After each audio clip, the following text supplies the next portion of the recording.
How to use the pronoun свой in Russian. Instead of мой, твой, ваш, его, ее, наш, их, in Russian, we often use the pronoun свой.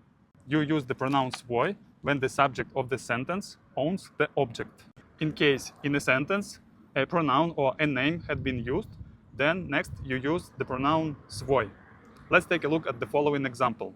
Он часто говорит про свой дом. In the beginning of the sentence we have already used the pronoun он, hence next we use the word свой. Other situation when we use the pronoun свой, when we use the imperative form of the sentence. For example, возьми свой телефон.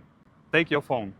When we still have to use ordinary pronouns. If in the sentence a pronoun hasn't been used yet. Example. Это мой телефон. This is my phone. Also, when we are addressing someone, for example, Иван, твой завтрак готов. Remember, we don't use свой if the objects belong to someone else. For example, она взяла его телефон.